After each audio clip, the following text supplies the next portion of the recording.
ಬೇಡದ ಬಹುಮಾನಗಳು. ಒಂದು ದಿನ ಮಹಾತ್ಮ ಬುದ್ಧನು ಕಾಡಿನಲ್ಲಿ ಒಂದು ಮರದ ಕೆಳಗೆ ಒಬ್ಬನೇ ಕುಳಿತಿದ್ದನು. ಹತ್ತಿರದ ಮತ್ತು ದೂರದ ಸ್ಥಳಗಳಿಂದ ಜನರು ಅವನ ಮಾತುಗಳನ್ನು ಕೇಳಲು ಬರುತ್ತಿದ್ದರು. ಆ ದಿನ ಅಲ್ಲಿಗೆ ಬಂದಿದ್ದ ಒಬ್ಬನು ಬುದ್ಧನು ಹೇಳಿದ್ದನ್ನು ನಂಬಲಿಲ್ಲ. ಅವನಿಗೆ ಕೋಪ ಬಂದು ಕಿರುಚಲು ಆರಂಭಿಸಿದ.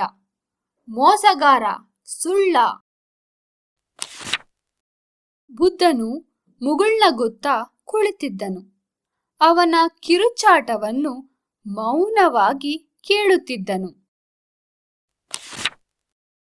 ಆ ಮನುಷ್ಯ ಕಿರುಚುತ್ತಲೇ ಇದ್ದನು ಮತ್ತು ಕಿರುಚುತ್ತಲೇ ಇದ್ದನು ಮತ್ತು ಕೋಪಗೊಂಡನು.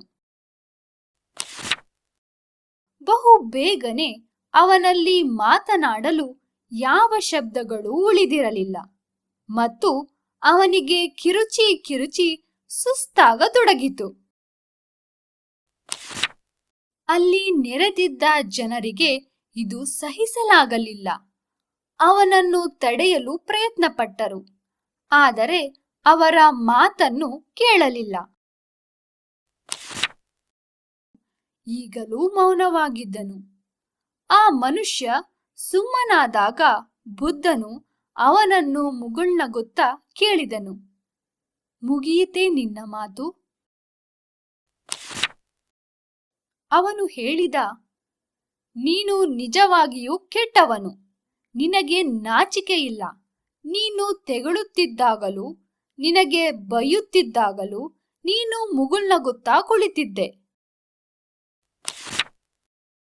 ಆಗ ಬುದ್ಧನು ಹೇಳಿದನು, ಒಬ್ಬ ಮನುಷ್ಯನು ಕೊಡುವ ಬಹುಮಾನವನ್ನು ಸ್ವೀಕರಿಸದಿದ್ದರೆ ಅದು ಏನಾಗುತ್ತದೆ? ಅವನು ಉತ್ತರಿಸಿದ, ಅದು ಯಾರು ಕೊಡುತ್ತಾರೋ ಅವನಲ್ಲೇ ಉಳಿಯುತ್ತದೆ. ಬುದ್ಧನು ಹೇಳಿದನು, ಮಗು, ನಾನು ಪ್ರತಿಕ್ರಿಯಿಸಲಿಲ್ಲ, ಏಕೆಂದರೆ ನೀನು ಕೊಟ್ಟಂತಹ ಕೆಟ್ಟ ಮಾತುಗಳ ಬಹುಮಾನವನ್ನು ನಾನು ಸ್ವೀಕರಿಸಲಿಲ್ಲ. ಅದನ್ನು ನೀನೇ ಇಟ್ಟುಕೊಳ್ಳಬಹುದು. ತಾನು ಮಾಡಿದ್ದಕ್ಕಾಗಿ ಈಗ ಆತನಿಗೆ ಬಹಳ ಬೇಸರವಾಯಿತು.